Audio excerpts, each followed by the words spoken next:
for a second that you are handed, like, the world's most intimidating receipt. Oh, that sounds stressful already. Right. And we aren't talking about, a massive grocery bill or a crazy business expense report.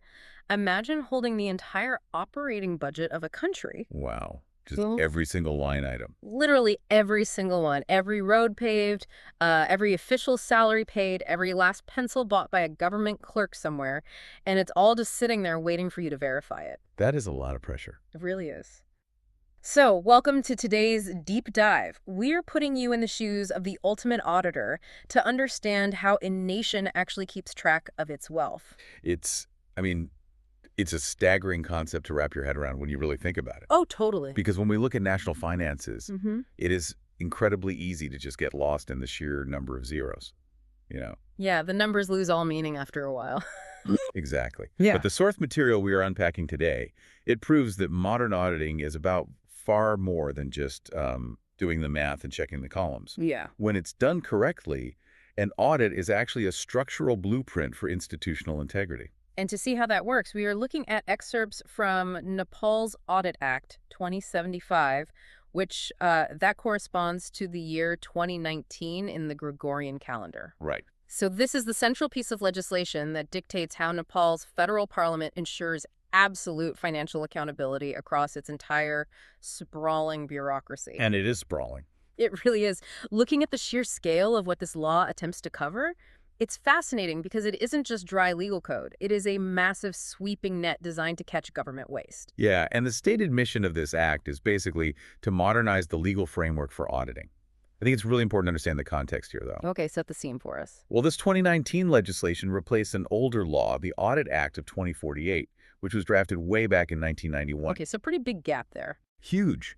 If you think about the gap between 1991 and 2019, the entire world fundamentally changed. I mean, we didn't even really have the internet in 91, not like today. Exactly. We went from paper ledgers to digital infrastructure. So the philosophy of what an audit should actually accomplish completely transformed during those nearly 30 years. That makes total sense. So we are going to explore how a country legally binds its government to transparency in the modern era. And obviously that requires looking far beyond just, the calculator. Right.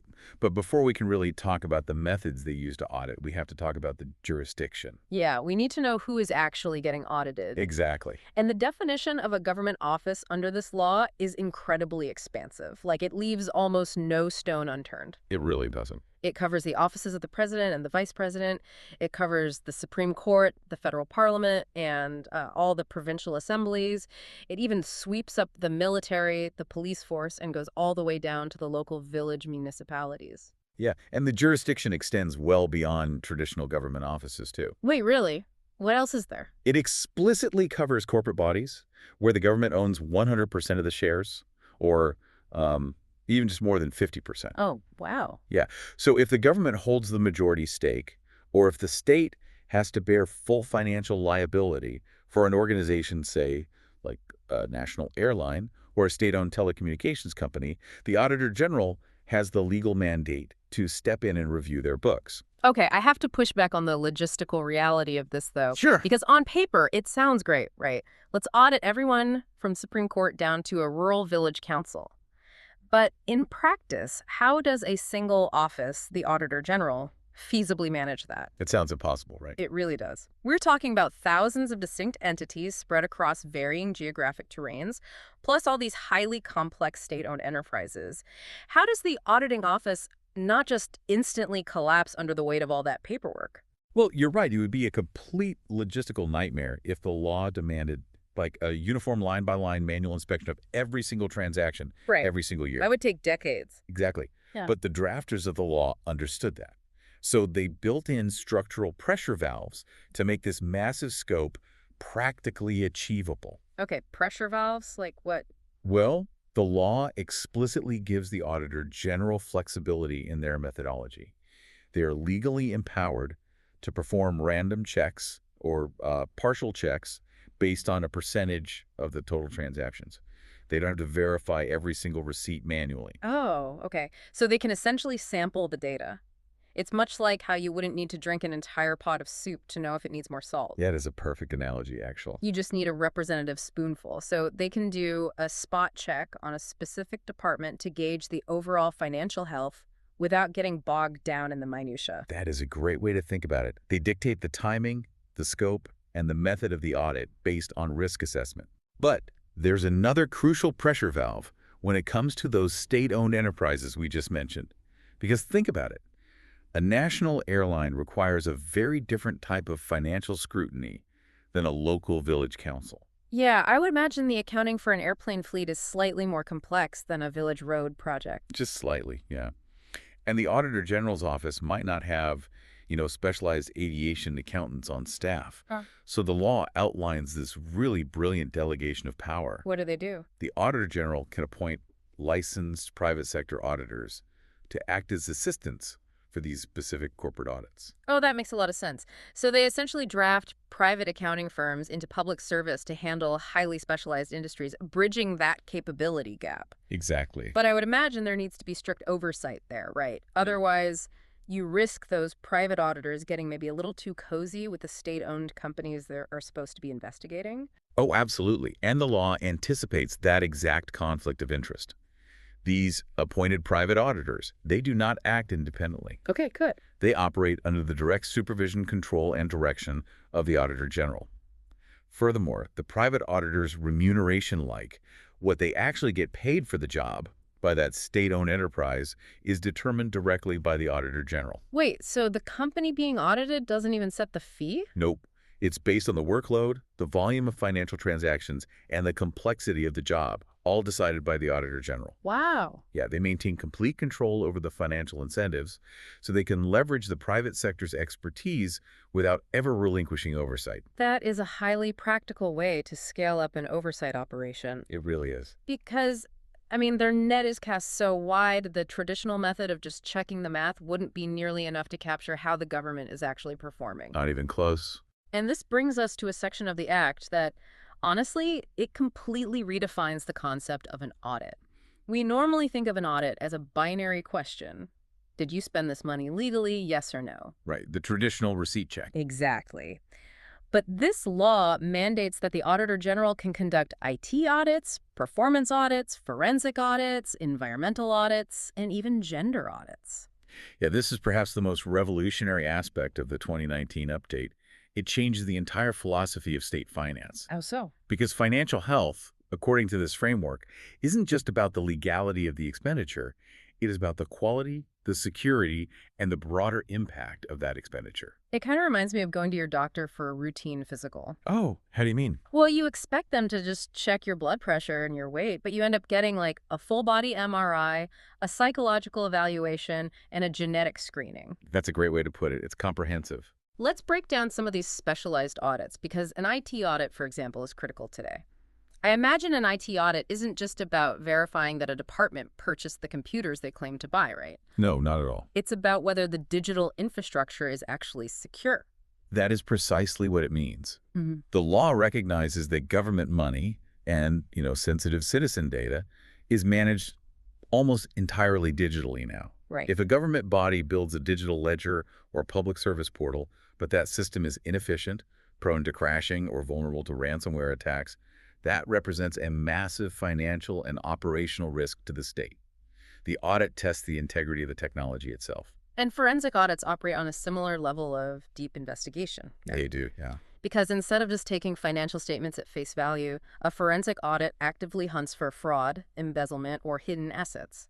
It is basically the accounting equivalent of a crime scene investigation. Yes, it's digging deep. And then you have the environmental and gender audits, which take the concept of accountability into an entirely different realm. These ones blew my mind. Right. An environmental audit ensures that infrastructure spending isn't secretly destroying national wealth by degrading natural resources. That is a fascinating way to frame it. If a government builds a new, heavily subsidized industrial zone, Okay. but the runoff from that zone destroys a vital local agricultural economy or causes catastrophic water pollution, the country hasn't actually generated wealth. Not at all. It has just shifted the cost onto the environment and the local population, so the audit is designed to measure that true net cost. Exactly. You have to look at the whole picture. And the gender audit examines equity in a similar fashion.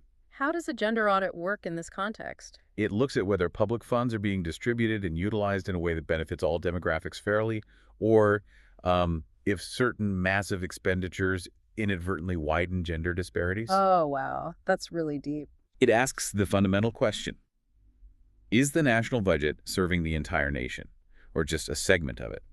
By legally embedding these diverse lenses into the Audit Act, the law insists that money must be spent effectively, equitably, and sustainably. That fundamentally changes what the auditor is looking for on a day-to-day basis, which transitions us perfectly into exactly how they measure all of this. Right, the methodology. Yeah. The law provides a very specific checklist of criteria: regularity, economy, efficiency, effectiveness, and propriety. A lot of buzzwords there. They really sound like corporate buzzwords, yeah. But in the context of this law, they have very distinct legal meanings, right? Oh, absolutely. They form the core pillars of the evaluation. Can we break those down? Sure. Let's use a hypothetical public works project as an example. Say the government is building a new rural health clinic. Okay. So regularity is the baseline. It simply asks, did the department follow the established legal procedures and procurement rules when they bought the building materials? Right, like did they get the necessary signatures and use the correct budget line? Exactly. Just following the rules. But then you move to economy, which is all about cost control. So did they get the best possible market price for the bricks and the medical equipment, or did they grossly overpay a supplier? Correct. You don't want to pay $100 for a hammer. Right, right. Efficiency then measures the ratio of input to output. So did the contractors build the clinic in the projected 6 months, utilizing labor effectively? Or did the project drag on for 2 years, burning through hourly wages with very little physical progress to show for it? And then effectiveness evaluates the ultimate outcome, I'm assuming. Spot on. Did building this clinic actually achieve the goal of lowering disease rates and improving public health in that specific village? You know, what's crazy is that the law even requires the auditor to verify the physical progress of a project against the written reports. They can't just take their word for it. Yeah, you can't just hand the auditor an invoice for $1 million and say, hey, we built a bridge. The auditor has the mandate to confirm that the bridge actually exists and is functioning as described. It's physical verification. And they also evaluate the organizational structure of government offices to see if work is being unnecessarily duplicated by different employees. Wow. So they are auditing the management itself. Yes. It is the difference between a parent checking a receipt to see if you bought groceries with your allowance and a parent checking the fridge to make sure you bought the right groceries. Oh, I like this. Checking to see if you accidentally bought milk when you already had 3 gallons, and then making sure you're actually eating the food before it spoils. They audit the entire life cycle of the resource. That is a perfect way to visualize it. And it leads us to what might be the most powerful concept in this entire framework: the propriety clause. Oh, this is a big one. Yeah, because we covered regularity, economy, efficiency, and effectiveness. But propriety feels like it gives the Auditor General an incredible amount of interpretive power. It is the ultimate safeguard against legalized waste. Okay, explain that. Well, the propriety clause states that the Auditor General evaluates expenditures to ensure they are genuinely justifiable and sensible. Sensible. That's a very subjective word for a legal document. It is. What this means in practice is that the Auditor General can flag expenses that are technically 100% legal, but are nonetheless wasteful or cause a loss of national wealth. So basically, a city council could decide to buy a fleet of luxury off-road SUVs for their administrative staff. Okay. And they could follow every single procurement rule, get all the right signatures, and even get a great bulk discount from the dealership, which satisfies regularity and economy. Yep, technically legal. But the auditor can still step in and say, hold on, you manage a paved urban district. You do not need luxury off-road vehicles. This is a legally approved waste of national wealth. Exactly, yes. The text specifically highlights high-stakes areas like the careless handing out of leases for mining, water, or land. Oh, the big money stuff. Yeah. If a government official legally grants a mining lease, but the terms of that lease give away national resources for pennies on the dollar to a private corporation, the Auditor General can flag that under the propriety clause. They evaluate contracts and public works entirely through the lens of whether it was in the best interest of the nation. But, I mean, giving the auditor the power to debate what is sensible seems like it could create a massive bottleneck, doesn't it? How do you mean? Well, every little purchase could theoretically be debated. Couldn't the Auditor General get completely bogged down arguing with departments over every minor, questionable office supply purchase? You'd think so, but the drafters of the law anticipated that exact friction. There is a brilliant pragmatism built into the legislation. What's the workaround? The Auditor General is legally permitted to completely ignore minor, insignificant, irregular items in their final report. Wait, they are legally allowed to just look the other way on small infractions. Yes, if an item is not considered significant from the perspective of overall propriety, they do not have to include it. That's fascinating. It is a legally mandated prioritization of resources. It prevents the auditing office from wasting thousands of hours chasing down, like, a misfiled $50 travel receipt when there is a $50 million questionable infrastructure contract that requires an investigation. That makes total sense. It keeps the institutional focus entirely on major systemic issues. Exactly. They are forced to focus on the forest, not the trees. But, a sprawling mandate to find systemic waste is meaningless if you don't have the authority to actually back it up. Right. Finding the problem is only step one. Exactly. If the Auditor General is just writing angry letters that get stuffed into a bureaucratic drawer somewhere, the whole system fails. So what actual enforcement power does this law grant? Well, first off, the law grants extraordinary access. The Auditor General has the right to demand documents from responsible officials at any time. At any time. Yes. Yeah. They don't have to wait until the end of the fiscal year. They can demand records whenever they deem it necessary. Right. Furthermore, as we touched on with the IT audits, they are legally granted direct access to the information technology systems used by government bodies to manage records. They can plug directly into the digital nervous system of the state. That is a lot of power. And their reach extends beyond the government's front door, too, which I think is a crucial anti-corruption measure. Oh, you mean the third-party audits? Yes. The law explicitly allows them to audit non-governmental organizations and private contractors if those entities are utilizing government funds. It's so important. Like if a private construction company receives tax money to build a highway, the Auditor General can demand to see that private company's internal files relating to that specific project. Exactly. Yeah. You cannot hide public money simply by transferring it to a private bank account. Yeah. The audit trail legally follows the funds. That's amazing. But finding the irregularities, it is only half the battle. If we want to talk about true enforcement, we have to look at how these findings are reported, because the Auditor General is not a police force. Right. They do not have the power to just arrest people. Their weapon is information. So how does that information actually force a government to change its behavior? Because transparency only works if people are actually looking at the data, right? Yes, and that is why the reporting structure is engineered for maximum public visibility and political pressure. Okay, how does it work? The Auditor General submits an annual comprehensive report to the President, detailing all the major findings and necessary reforms. But they also prepare separate annual reports for every single province, Oh, I see. which are submitted to the province chiefs and then formally tabled in the provincial assemblies. So they break the data down geographically so it can't just be ignored at the local level. Exactly. And it goes even deeper than that. Really? Yeah. The Auditor General issues separate audit reports for every single rural municipality and local council. And the law mandates that these local councils must present this report in their local assemblies and discuss it. They have to discuss it publicly. The reports are legally required to be made public, yes. That is huge. By forcing local municipalities to discuss these reports openly, the law essentially arms the voters and local journalists with the audit data. That's the idea. The enforcement mechanism is essentially public shaming and political consequence. Very much so. When citizens can see exactly how much money was wasted on a duplicated project or a harmful environmental contract in their own town, it creates a level of grassroots pressure that is just far more effective than a simple accounting penalty. Transparency is the enforcement. However, if a government official actively tries to stop the transparency, Like if they refuse to hand over the passwords. exactly, if they hide the files or deliberately obstruct the audit process, the law has teeth for that as well. Good. What can they do?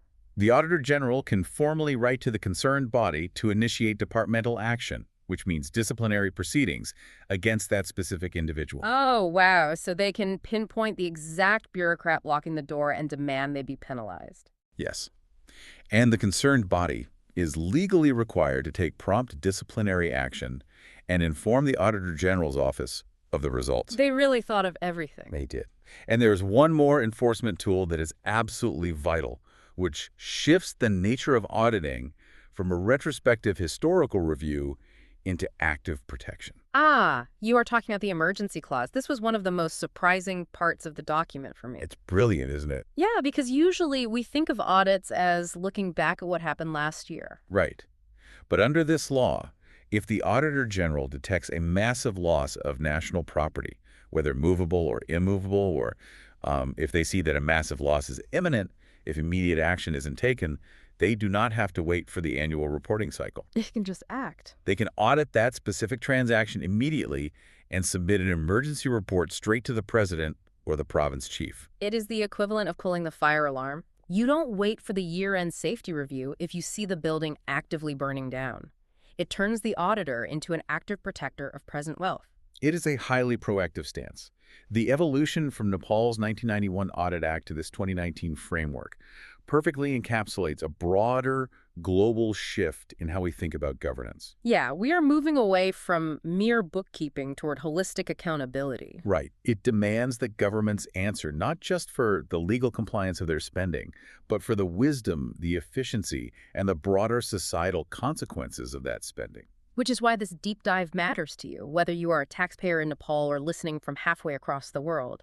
The mechanics of how a state accounts for its wealth directly dictates the quality of life for its citizens. It really does. The way a government audits itself reveals exactly what that government values. It reveals whether they view the national budget as a simple ledger of expenses Yeah. or, as a tool for national development and equity. And that leaves us with a truly fascinating concept to mull over as we wrap up. Yeah, that's it. Well, if a national audit is now legally empowered to measure not just financial cost, but environmental degradation and gender equity, could the very definition of a financial irregularity eventually evolve on a global scale? Oh, that is a profound question about the future of economics. Imagine a future where a government isn't just declared bankrupt because it literally ran out of cash. Imagine if a government is held financially and legally accountable for running a massive deficit in social equity or ecological responsibility. Wow. How would that change the way the world values its money? Suddenly, that intimidating receipt we talked about at the beginning of this deep dive isn't just a list of expenses. Right. It is a mirror reflecting exactly what kind of society we are paying to build. Something to think about the next time you hear the word audit.